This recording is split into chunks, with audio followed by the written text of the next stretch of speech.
بسم اللہ الرحمن الرحیم رب اشرح لی صدری ویسر لی امری واحلل عقدۃ من لسانی یفقہوا قولی۔ داستان حضرت ابراہیم علیہ السلام، گفتگو یہاں تک پہنچی۔ صحرا ہے، جناب ہاجرہ ہیں، حضرت اسماعیل ہیں، وہاں سے ایک قافلہ گزرتا ہے۔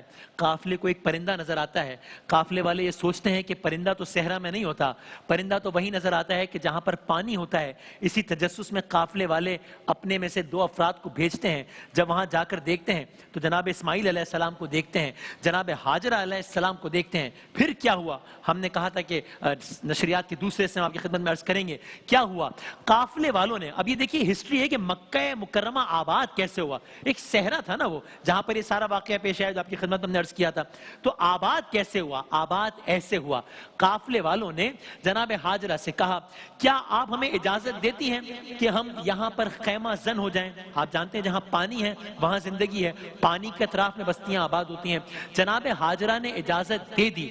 انہوں نے اپنے اپنے گھر والوں کو بھی وہاں بلا لیا، حتیٰ کہ وہاں کئی گھر بس گئے۔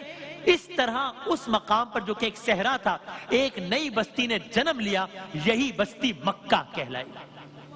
یہ مکہ کا اوریجن تھا۔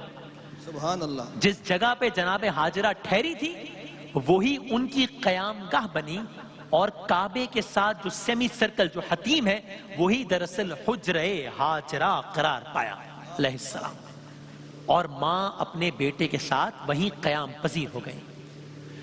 جو ارد گرد کے مقامات تھے وہاں پر قبیلہ جرہم کے لوگوں نے رہائش اختیار کر لی۔ اب کیا ہو رہا ہے؟ اب یہ ماں اور یہ بچہ زندگی کے مختلف منازل طے کر رہے ہیں۔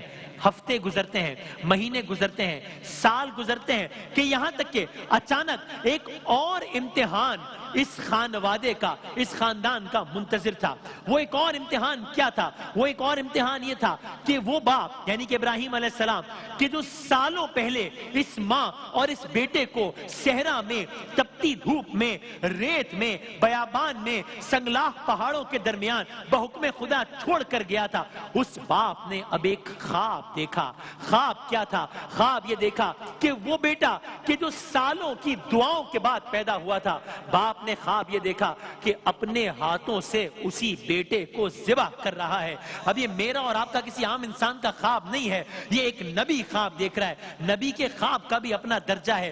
روایات میں ہے کہ ابراہیم علیہ السلام 86 سال کے تھے، 86 ایئرز اولڈ، کہ جب انہیں اسماعیل علیہ السلام عطا ہوئے، اتنی سالوں کی دعاؤں کے بعد عطا ہوئے۔ بہرحال یہ خواب دیکھا۔ اگلا مرحلہ کیا ہوا؟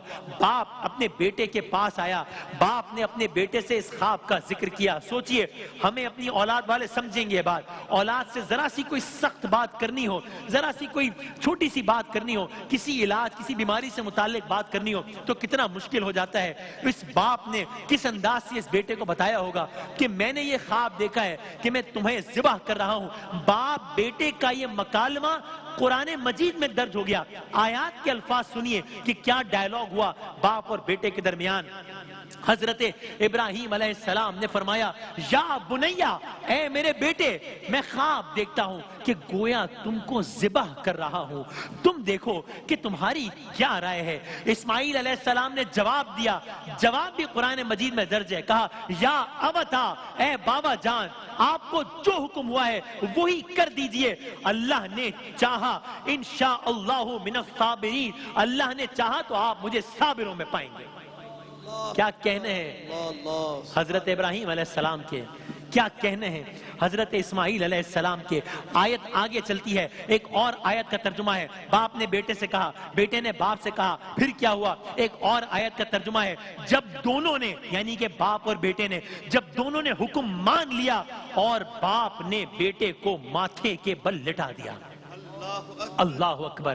ادھر خدا کے حکم کی تعمیل ہو رہی ہے، ادھر شیطان ملعون دل ملا رہا ہے۔ یہ ماں باپ اور بیٹا، یہ تاریخ انسانی میں بڑے عجیب کردار ہیں۔ یہ ایسے کردار ہیں کہ جن کو آزمانے کے لیے شیطان کو خود انسانی شکل میں آنا پڑا، اور وہ آیا۔ اب سنیے، اب شیطان کے حربے سنیے۔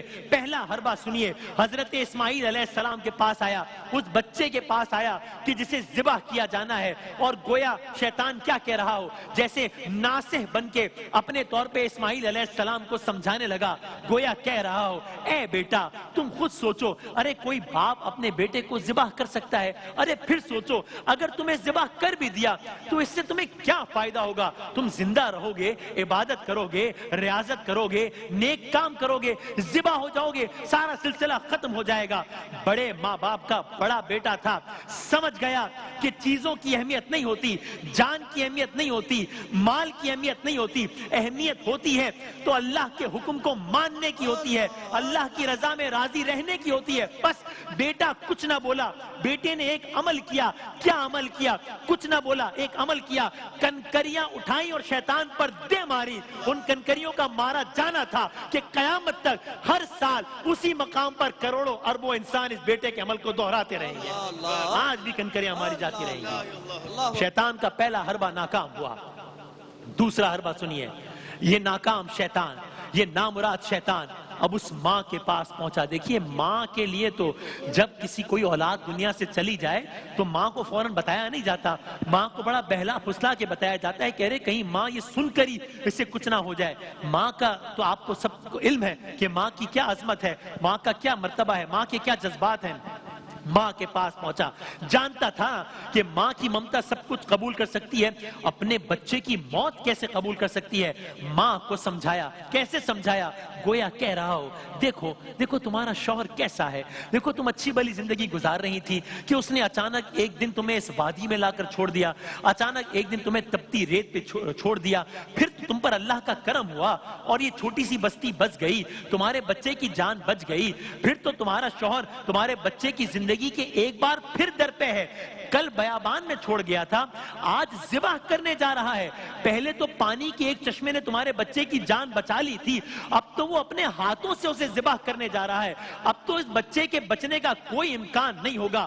ماں نے سنا، سر تسلیم خم کیا اور بس اتنا کہا میں اللہ کی رضا میں راضی ہوں، اور ایک اور عمل کیا، وہی عمل جو بیٹے نے کیا تھا، کنکریاں اٹھائیں اور شیطان پر دے ماری۔ یہ وہ دوسرا مقام ہے جہاں پر قیامت تک کروڑوں اربوں انسان بالکل اسی طرح 7 کنکریاں مارتے رہیں گے جیسے جناب حاجرہ علیہ السلام نے ماری تھی۔ اللہ اکبر، اللہ دوسرا حربہ، اللہ اکبر، دوسری بار ناکامی، اور اب شیطان کا تیسرا حربہ، شیطان کا آخری حربہ، نامراد شیطان، ناکام شیطان اب کہاں پہنچا؟ اب خود حضرت ابراہیم کے پاس جا پہنچا۔ کہتا ہے ابراہیم کو، یا کہہ رہا ہو ابراہیم تمہارے رب نے تو جیسے بس تمہیں ہی منتخب کر لیا ہے، کیا تمام تر امتحانات دینے کے لیے تم ہی رہ گئے ہو؟ صحرا میں چھوڑنے کا حکم تمہیں آیا، نوجوان تھے تو نمرود اور اس کی خدائی سے لڑنے کے لیے تمہیں بھیج دیا، یہاں تک کہ تمہیں آگ کے الاؤ میں ڈال دیا۔